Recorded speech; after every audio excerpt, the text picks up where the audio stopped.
early morning to our friends in North and South America. Good afternoon to our friends in the UK, Europe, Dubai. Good early evening to our friends in India. Good evening, everybody in Malaysia, Thailand, Singapore, Indonesia. Good late evening to our friends in Australia. Nice to see you all. Hope you are well. But JC, I think we may have a question. Ajahn, you recently received an honorific title from the Thai King Rama X. What does the title Tahn Chao Khun mean, and what does this honor mean for you, for your life, in practical terms? Lord Buddha has taught us to be above worldly concern. How do you personally practice with receiving such honors? Thank you.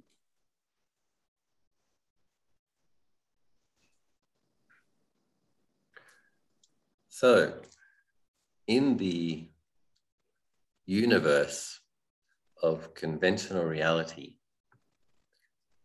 we have ideals, and then we have pragmatism, and then we have changing societies. And so in the time of Lord Buddha, when most of the monks and nuns were of a very high caliber, the practitioners who had the merit to meet the Buddha were of very high caliber. Even then, there were some naughty monks and nuns. There's some quite interesting stories, but most were very well behaved. And you had, of course, tens of thousands of Arahants. But as Lord Buddha aged, and he mentioned to Ananda towards the end of his life already that the quality of the people coming into the Sangha had degenerated compared to 40 years earlier. And Lord Buddha said that in the future too, there will be less and less in general monks and nuns of the highest caliber. Even so, there would be many good practitioners who are somewhere in the process of developing their virtue and ripening their mind towards enlightenment. And so what happens is, I think what happened in the Thai kingdom is because the Thai people have a faith proclivity. They're probably mostly faith types. And that has a positive side, and it also has its dangerous side. And many Westerners would more likely be wisdom. Ideally, we want to balance both. But faith types, if they may need some help in being directed to which practitioner, which monk or nun has expertise in a field. So I don't know exactly when this tradition began, but I think it may have been around the time of Rama III, about 150 years ago. And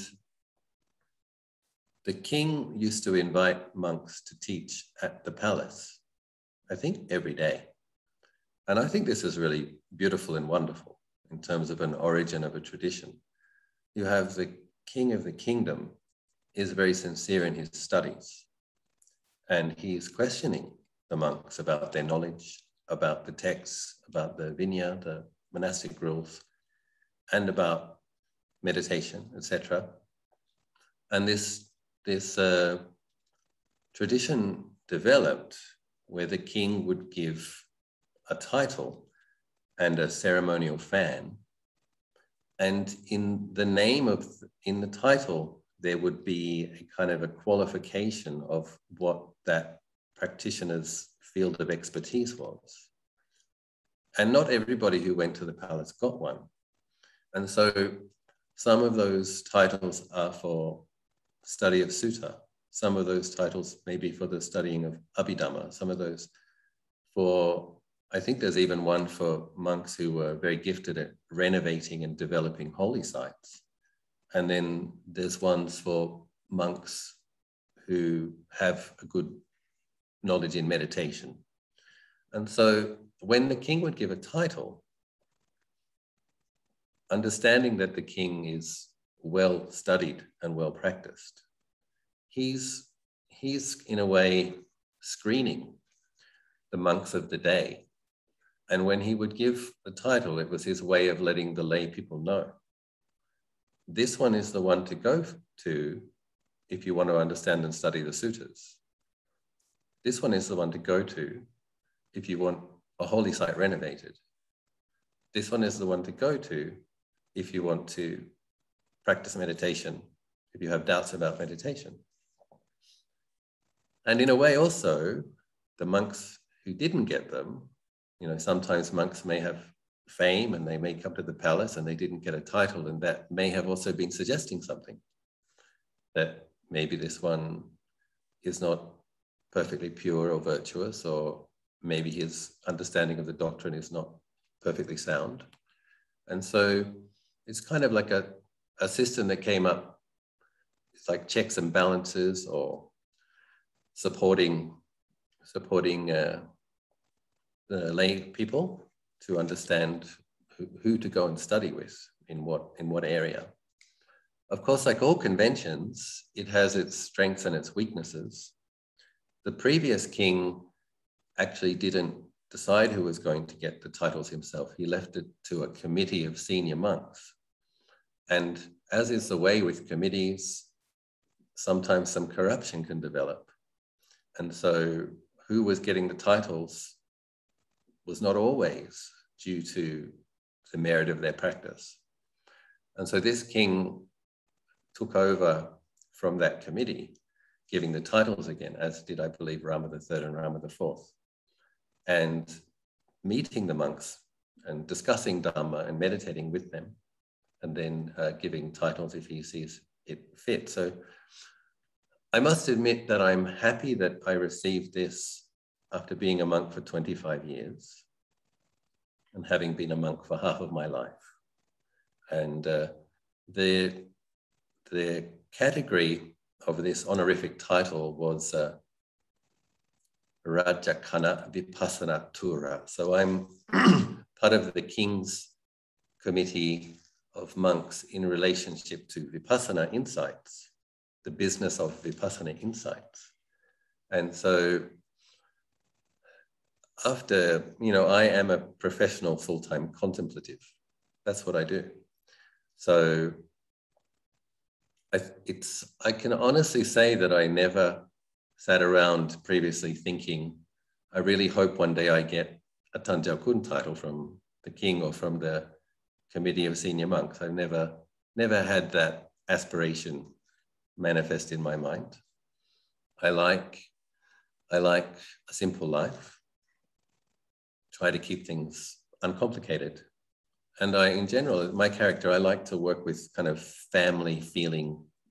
I like a small community, and I like to work in an ongoing way with a smaller group of people. I'm not a stadium monk. I'm not going on any book signing tours anytime soon. But when in conventional reality, when you receive an honor, then it's appropriate to be gracious, isn't it? So we also believe in karma. So recently Tahn Ajahn was here and he gave the Dharma talk, and he told the 200 lay people, and he said, you know, nobody knew about this monastery before. Now all the civil servants are coming. And Ajahn was gifted citizenship by a king in a constitutional monarchy and given a very high honor in recognition of my knowledge and practice. And Tahn Ajahn said, these things aren't, trying to translate it, what he said, these things aren't coincidences. He said, this is quoting Tahn Ajahn, he said, clearly Tahn Ajahn had the foundational supports for such honors, such high accolades to fall to him. So, and Tahn Ajahn then pointed to the 10 retreats I've done in India where I averaged 9 hours of meditation a day for 6 weeks. And Ajahn also mentioned, when Ajahn actually goes to Vulture's Peak, he doesn't just walk up the mountain. Even walking up the mountain is difficult, but Ajahn actually does 3 steps, 1 bow. It's true. I have done that 3 times. When Ajahn actually went to Puthossan, he didn't take the chairlift. He walked up the steps and did 3 steps, 1 bow. That's true too. Actually, we did take the chairlift 1 time, but we also did the 3 steps, 1 bow. And Ajahn, he said, Ajahn actually comes, he wants to plant trees. So he really did it year after year after year, and now it's a forest. So it's like when people do something consistently, diligently, things that produce merits, then honor and renown is going to come at some point. And then one has to contemplate that, and not what I'm saying is I'm glad it happened after 25 years, half of my life as a monk, 10 years as an abbot, because I do believe that I can contemplate it and not get deluded by it. And basically it's like, well, okay, this interesting phenomena has occurred in my life. How do I relate to it graciously? How do I receive this honor in a gracious way? And how do I do my duties? So what's interesting about receiving honors and accolades, praise, is obviously the people who are my students and who love me, they're all over the moon about it. So, but then there are other people who might be thinking, well, I don't think he really deserves that. I don't think there's anything special about him. And then there's other people who might really, really have wanted one of these things who didn't get one.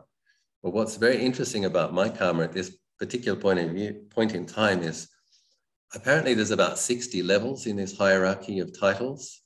And I kind of jumped the queue and manifested at level 9. And apparently I have the highest certification or recognition in my province, from being completely unrecognized and nobody knowing about the place. Now the king has said in Phetchabun, Ajahn Achalo is the man. So, of course, some other people are going to have feelings about that, right? People who may have wanted that honor, or people who I've jumped the queue. And so in terms of the business of vipassana, contemplating mind states, mine and others, it's kind of like I've been enrolled in an advanced training now. I get to observe more complex phenomenon of mind states. I get to see my lay people who are over the moon with joy and rapture. I get to see people who are resentful, jealous, competitive, spiteful. And I get to see my sometimes being into it, sometimes really not being into it, mind states. And I get to contemplate that these are mind states. Where there is praise, there is blame. Where there is a good name, can also be people saying unkind things about you. And so my duty is to be aware of mind states arising, staying for some time, understanding conventional reality, the nature of the worldly dhammas, doing my duties graciously. And, the good side to it is that it points to the fact that there are still good monks practicing in Thailand, and many more people who didn't know about myself in this situation, and all of the other monks who have been receiving, good monks who've been receiving titles. The Thai people are learning that there are still good practitioners in their country. And for those who have faith and an interest in practice, that's very helpful for them. So I think my 2.5 minutes made it onto 4 or 5 television stations. And a lot of people coming afterwards saying, I saw you on telly, I saw you on telly. And that they did not know that the place was here. And so that's nice. It's nice that people with faith know that there's a place where they can come, practice meditation, discuss Dhamma. And and I have to deal with, one of the things Tahn Ajahn said was, sometimes the people who get them don't get them. But sometimes the people who want them don't get them, and the people who don't want them are the ones most appropriate to receive them. And sometimes the ones that don't want them get them. And then you just have to, it's part of my practice now. But you don't have to call me Tahn Chao Khun. What it means, Chao is prince essentially. So you have a Chao Ying and a Chao Chai, you have princes and princesses. So a Tahn Chao Khun is kind of like a Dharma prince. And Tahn Ajahn and Nun, coming from a royal family, that means, you've been given a certain status. And Tahn Ajahn and Nun is a Chao Khun Rat, which means a Dharma king. So Ajahn and Nun has been proclaimed a Dharma king. Ajahn also has been proclaimed a Dharma prince. I will do my best to be your Dharma prince. Next question, please. Sadhu, sadhu, Dharma prince. And I'll try not to be deluded by it. Thank you for sharing, Ajahn. Question 2. A nun in the Mahayana tradition mentioned to me that an Arahant must still come back to the world, samsara, to continue their journey as a Bodhisattva. Is this true? Thank you. So, to answer this question, I'm going to read translation of the last paragraph of the Untitled Sutta. So those students of Theravada Buddhism who have studied the core teachings of Theravada and the basic story of the life of the Buddha, we know that Lord Buddha achieved his awakening, illumination, liberation under the Bodhi tree.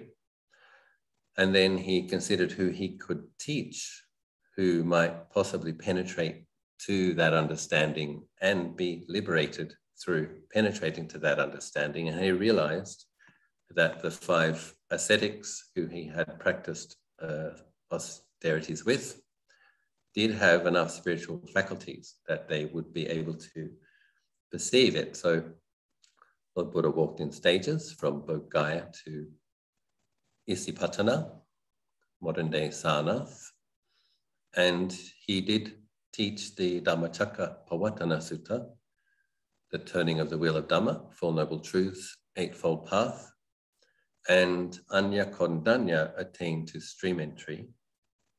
And that's when the wheel of Dhamma was set in motion in the world, because another being had a glimpse of that which Lord Buddha had realized fully. In subsequent days, Lord Buddha taught the Anatalakkhana Sutta, on which occasion those 5 bhikkhus became arahants. Now, this is the way we understand it. Lord Buddha's own words appearing in the Theravadan Pali Sutta Pitaka, suttas that were memorized first by the bhikkhus and then later written down. And Lord Buddha says,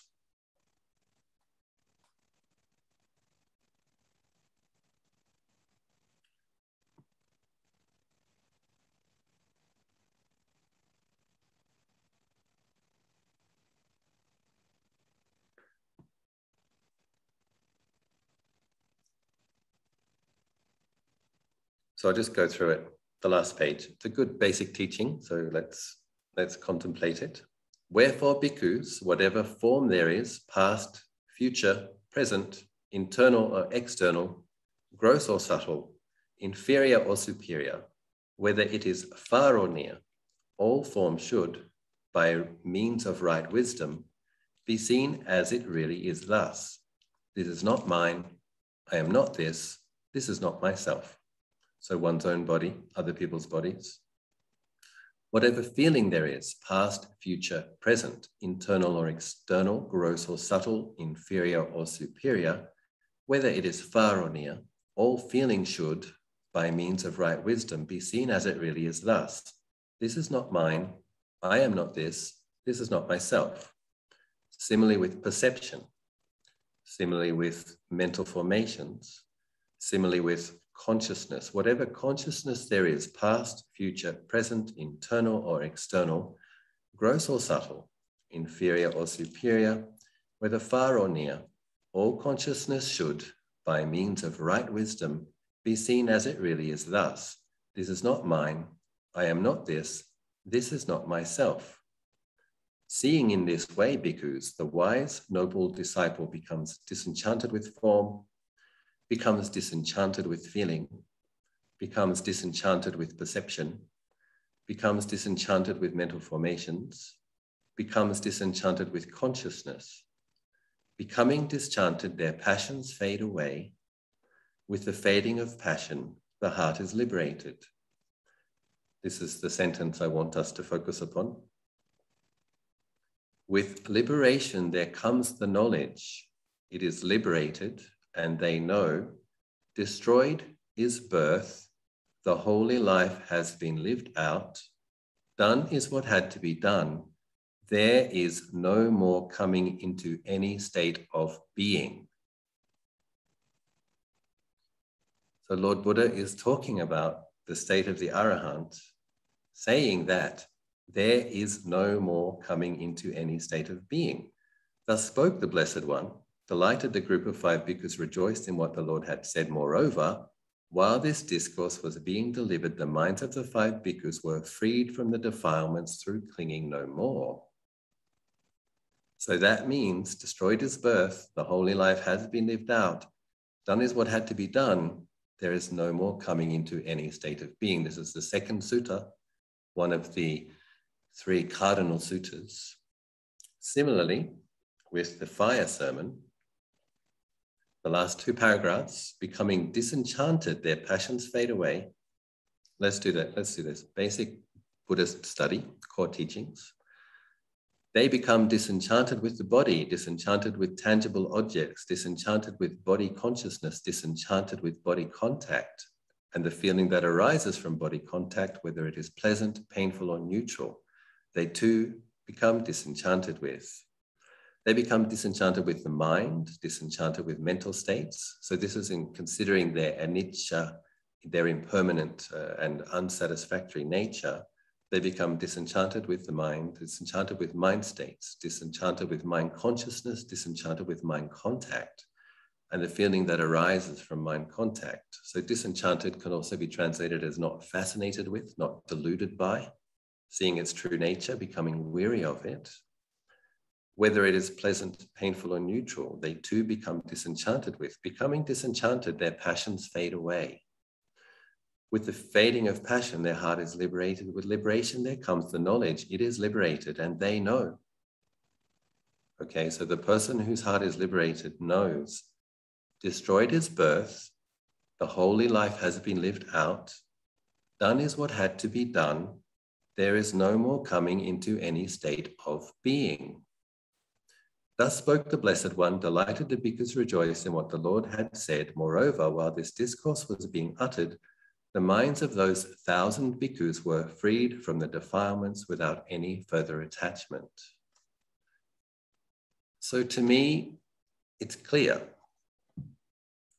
There's no even slight inference from Lord Buddha that these practitioners need to do anything else. Lord Buddha has proclaimed their minds are delivered.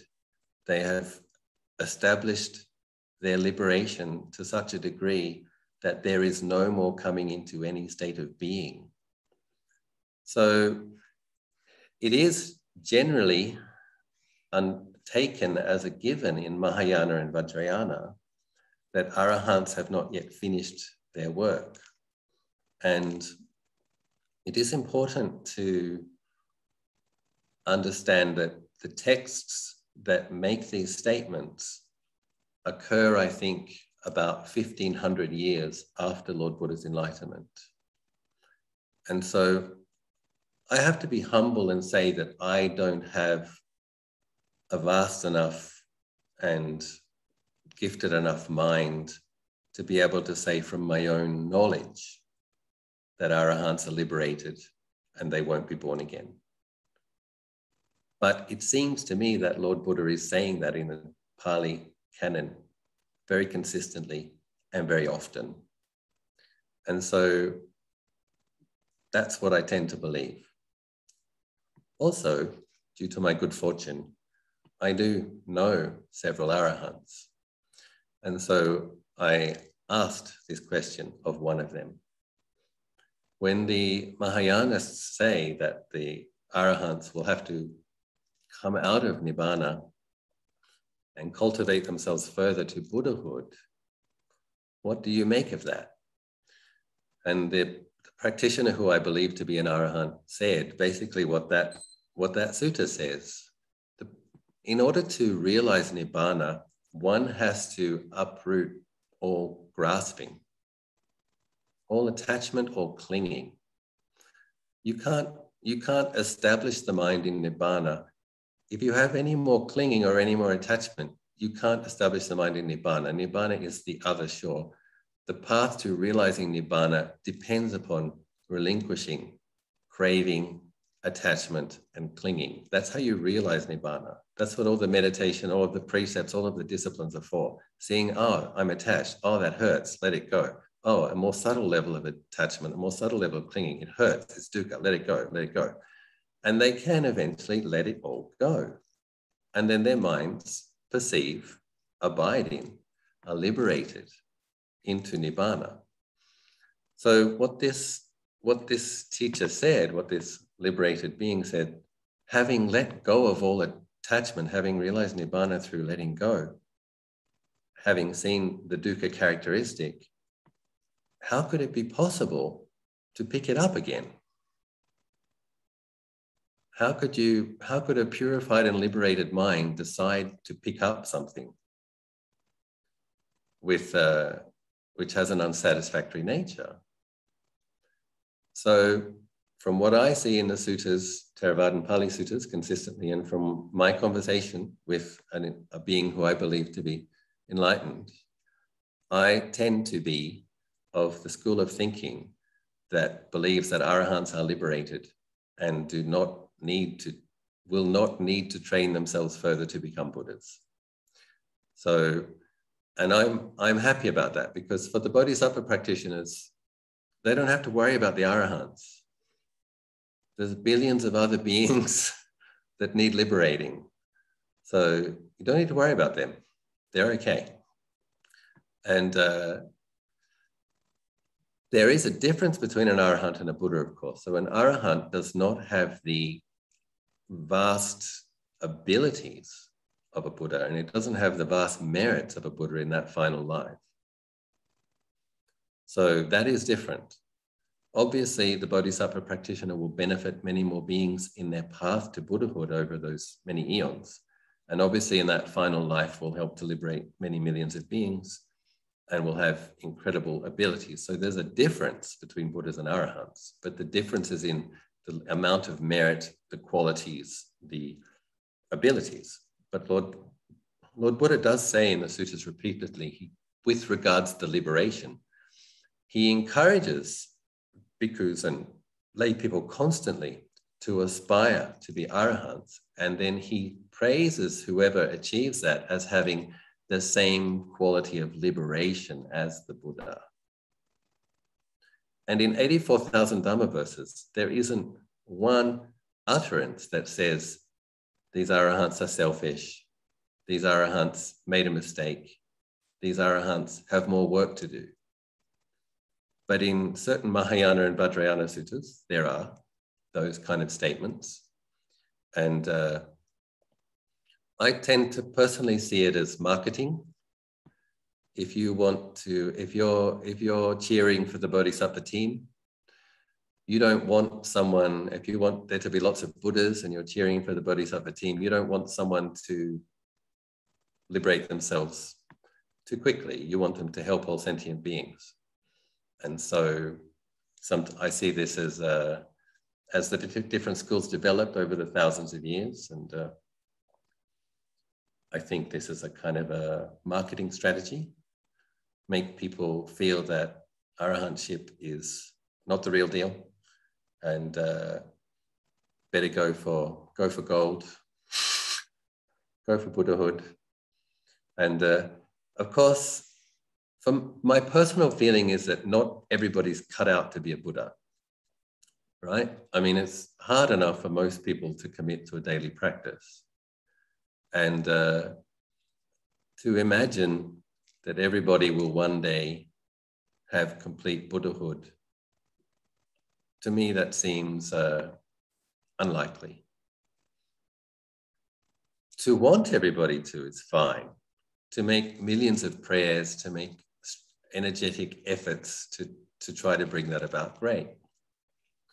But to me, it seems more likely the case that most people will, when they really see the suffering characteristic of sankharas, and when they begin to glimpse liberation from that, most people will choose to abide in the liberation. And that those beings who have an especially altruistic nature, who are, the phrase Lord Buddha is described the Buddha's own quality with a heart that quivers with compassion for all sentient beings.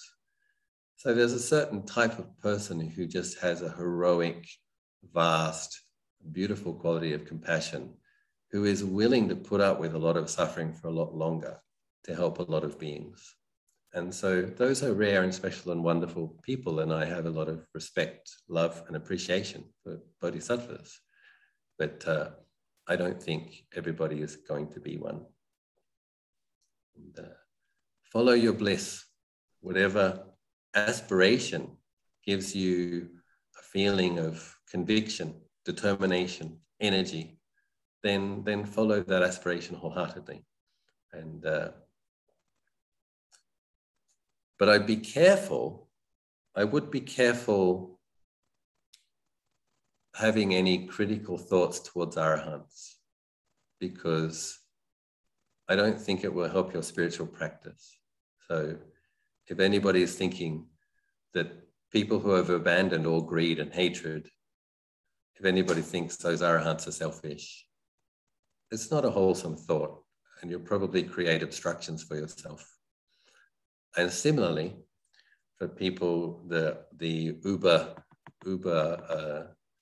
ultra Theravadins who think that the Mahayana was all made up and don't believe in celestial bodhisattvas, I would caution you to have some of what Ajahn Chah's suggestion of mein, not sure, not sure. Don't make a complete assessment about something that you don't have all the information about, that you don't know. Because I personally know some Arahants who have conversations with celestial bodhisattvas. So, and that was very informative to my worldview. That if I know an Arahant that can have a conversation with Manjushri, Samantabhadra, Avalokiteshvara, and Maitreya, then I'm not going to doubt their existence. And you wouldn't want to be fault-finding beings with the most parami in the universe. That would not be helpful for your spiritual development. So, sometimes we just don't know. If we don't know, that's fine. And commit to what you can commit to in terms of your aspiration, and practice very diligently. And for myself, the existence of both Arahants and Bodhisattvas is wonderful. They're wonderful in different ways. So how wonderful it is if you can meet someone who's actually accomplished liberation, It's real. What the Buddha said is real. You can go beyond every type of suffering, not identify with it, experience unshakable peace all the time, never come back to an experience of suffering. Wow. But also, if you meet somebody who really, really intends to liberate every single being and has spent a couple of million lives aspiring to do that, well, that's really wonderful too, isn't it? How amazing that such beautiful practitioners exist. So they're great in different ways. And I love the Arahants, and I love the Bodhisattvas, and I really love the Buddha. So. Thank you, Raja.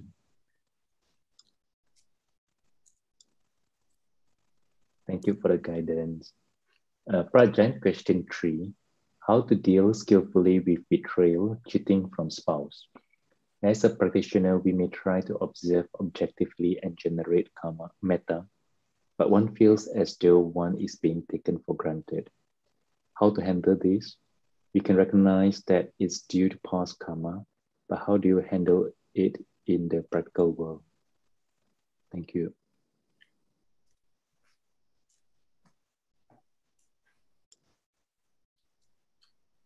Lay people love to ask celibate monks who aren't married what to do with their marriage challenges. And sometimes celibate monks just don't know what to say.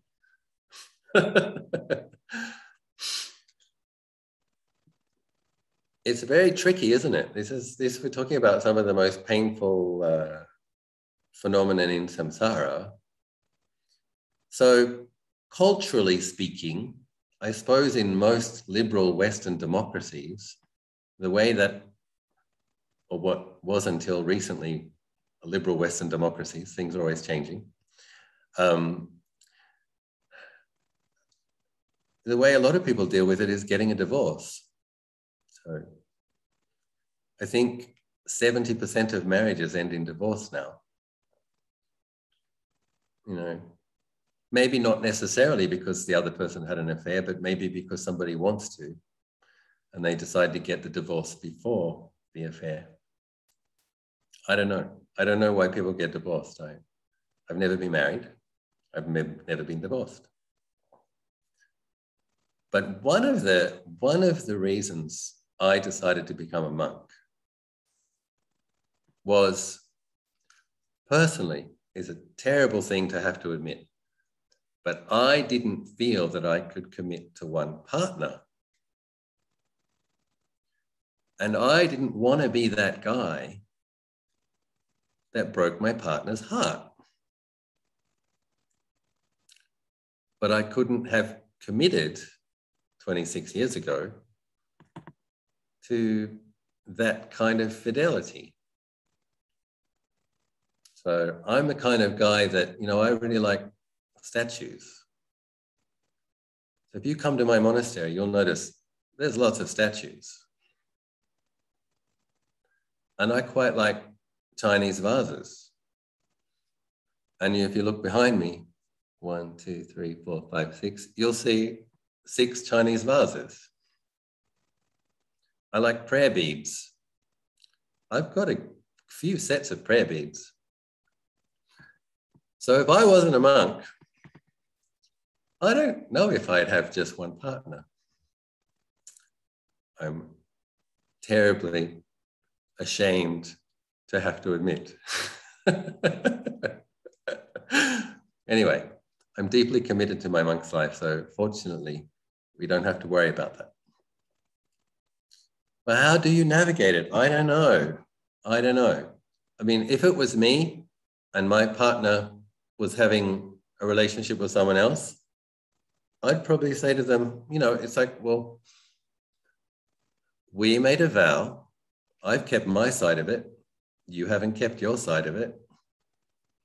So are you also giving me permission to sleep with someone else? You know, I might just have that conversation. Since you've decided that this commitment is no longer exclusive, would it be okay with you if I also slept with someone else? Just have the conversation. They might not like that. But or, okay, it seems we're having an open relationship. So, you know, then you negotiate the terms. You're going to, you know, okay, you can sleep with another person. I'm going to sleep with another person, but we don't do it in the same house. You know, I don't know. I'm a monk. I recommend that people have one sexual partner. That's what I recommend. And, but yeah, for myself, I would have to have the conversation. I would have to let the person know, you know, I do know. And maybe it's the case that I'm going to keep my side of the deal, but I know that you're not. For me, I would just have to say that. And then there's a matter of how do you navigate it? Because there's the parents, there's the in-laws, there might be kids. The person who asked this question doesn't want to be named, but I will mention that this person had a Indian-sounding surname. And so that may make it more complicated, because in a country like Australia, where I grew up, people would probably just have a really good argument about it.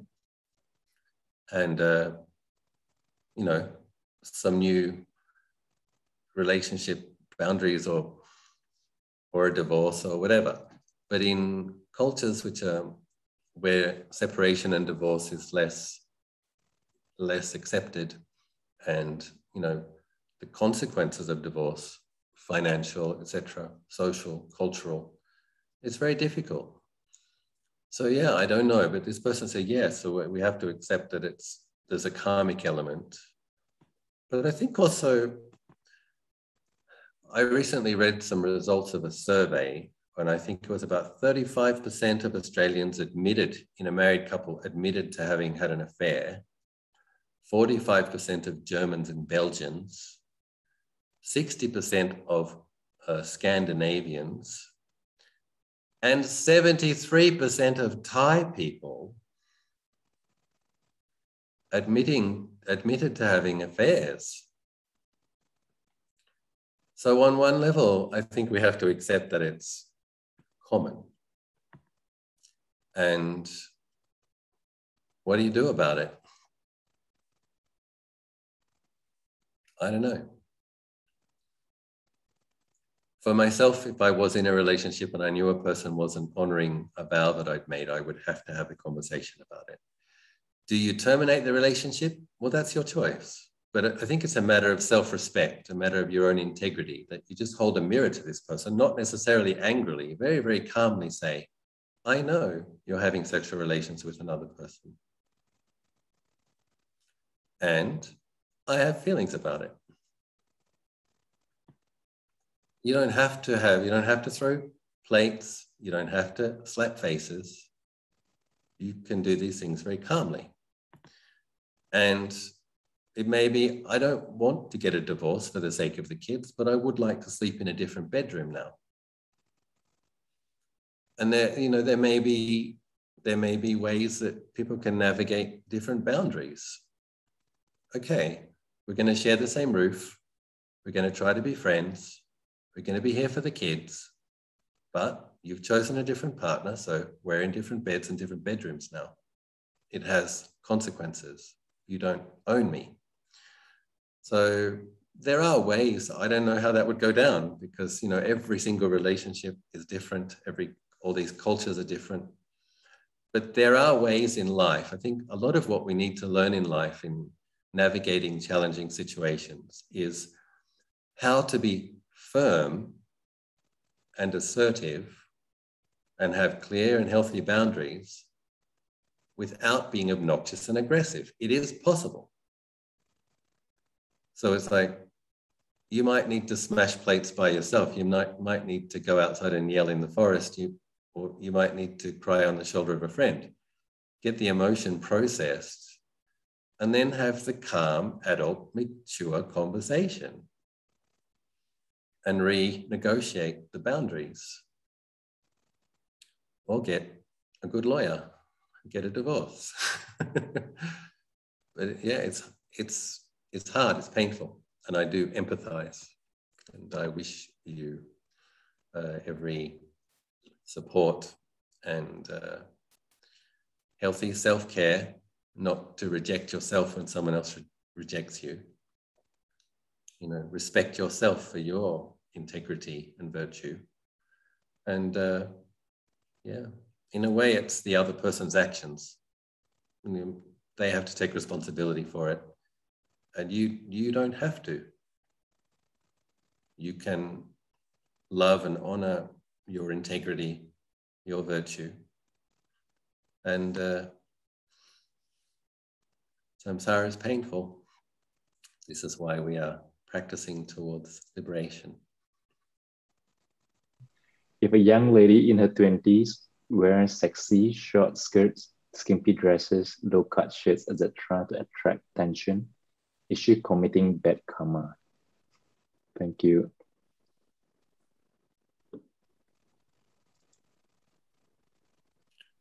So, speech and actions which stimulate kilesa in others probably do make some bad karma. But just in the same way that a buff young man in tight jeans and tight t-shirt might stimulate young ladies or middle-aged ladies or an old lady's interest, or another man. Yeah, so it's not just women dressing sexy that makes men aroused. It's men dressing sexy that makes other people aroused. So I remember working in a coffee shop in Sydney many years ago, and this scantily clad woman came in to order her cappuccino. And so, yeah, she had nothing in the middle area, and she had, in her breast area, things were quite tight. And so there was this man standing next to her who also wanted a cappuccino. And he's kind of like looking at her bosom, which she had very clearly dressed in a way that would bring attention to them. And then she looked at him, she said, "What are you looking at?" And it was kind of funny because she had presented her anatomy in a way that one could see everything. And so this man was looking, and then she said, "What are you looking at?" So, middle way. It's I think it's inevitable, isn't it? I think there's a lot of social pressure on people to dress in a sexy manner, so that gets complicated, doesn't it? And yeah, the point of keeping 5 precepts is to try to keep your own mind cool, because it's a cool mind that will allow the more blissful, tranquil, serene states of samadhi to arise. And an uncool mind obviously is hot. So we don't want to heat up our own mind, but we also don't want to heat up other people's minds.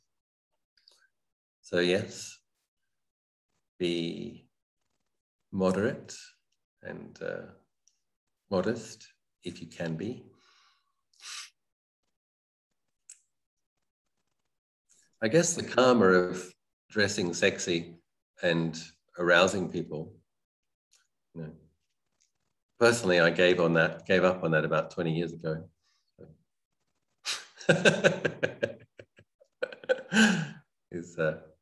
I just try to be lovable now and venerable. Sorry. But the consequences of arousing others is that in the future, someone's going to arouse you. So it's really important to understand that what goes around comes around. You might be going to a meditation retreat. You're finally fed up with all this sex and drugs and rock and roll. You want some peace. And then you finally come to the meditation retreat, and there they are, that really, really sexy one. Oh, driving you crazy when all you want to do is meditate. Oh, there she is again. Oh, why does she walk that way? Oh, why does she dress this? Oh, that perfume. So, you know, whatever you put out there is going to be coming back.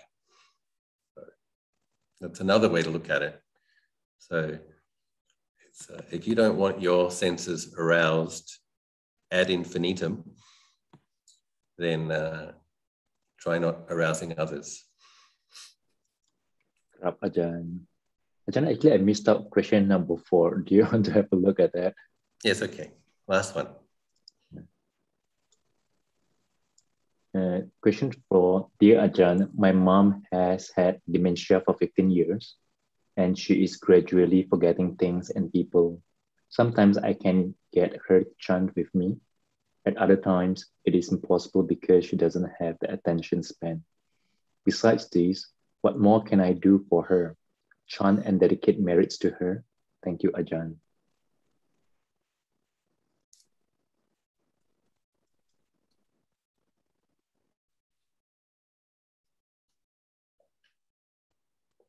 Yes, so it's a very frustrating experience for people when you really love and care for somebody and they don't recognize you.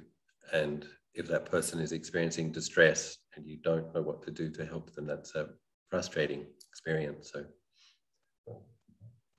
there are different layers and levels of consciousness.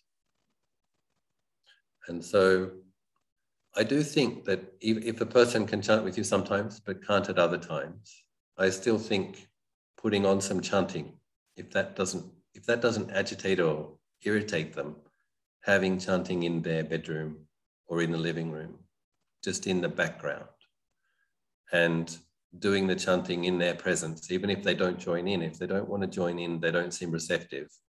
If they will tolerate you chanting in the room with them, then just do it as an offering and dedicate the merit of it to that person.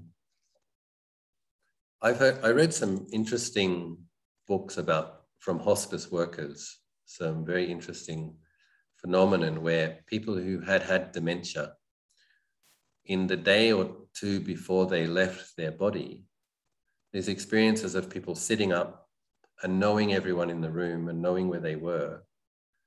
And it seems like the brain is damaged, and while consciousness is fully meshed with the body, it's not functioning on certain levels. But as consciousness is separating from the body, about to go on to the next rebirth, the memories were all there, and the lucidity, awareness of context was there.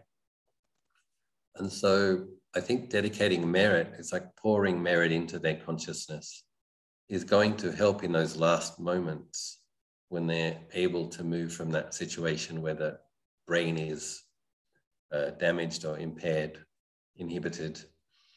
So pouring in the merit, spreading loving kindness, that when they're able to leave, that some of that merit will be there as a support.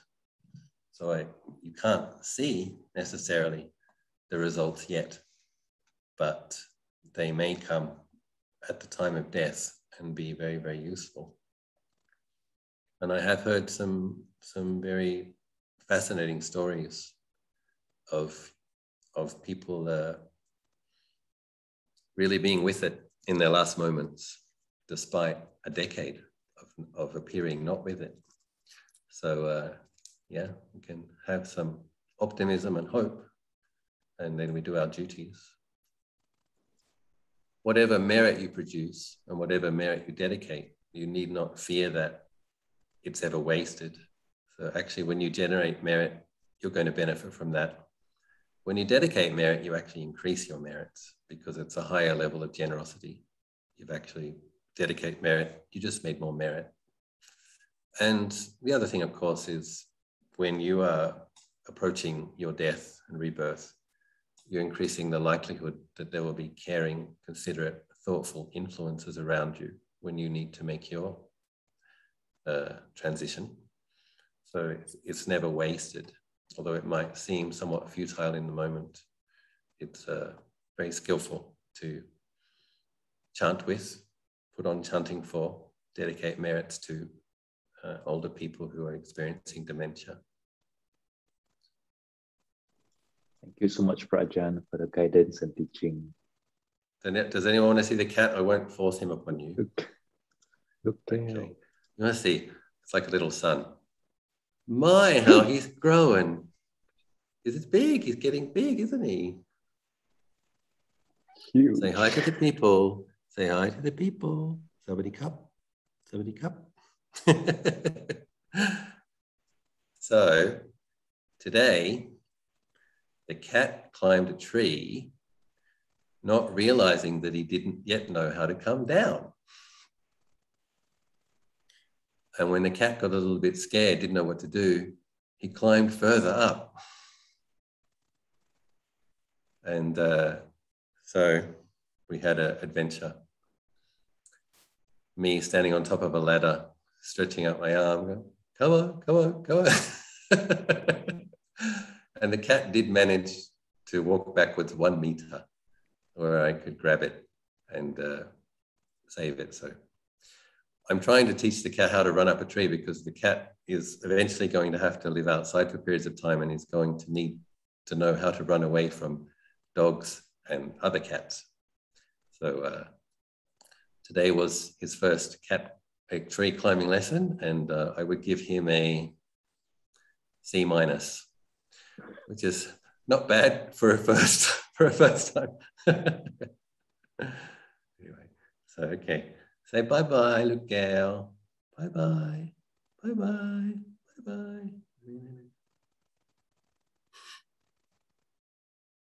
Can you see the brown on the nose is spreading? Their markings spread for about 6 months. That's how you know what they'll look like when they're fully grown up. So. Take care, Shivani. Thank you, Ajahn. Thank you so much, Ajahn. Take care. Bye. Thank you. Good night, Ajahn. Bye-bye. Good night.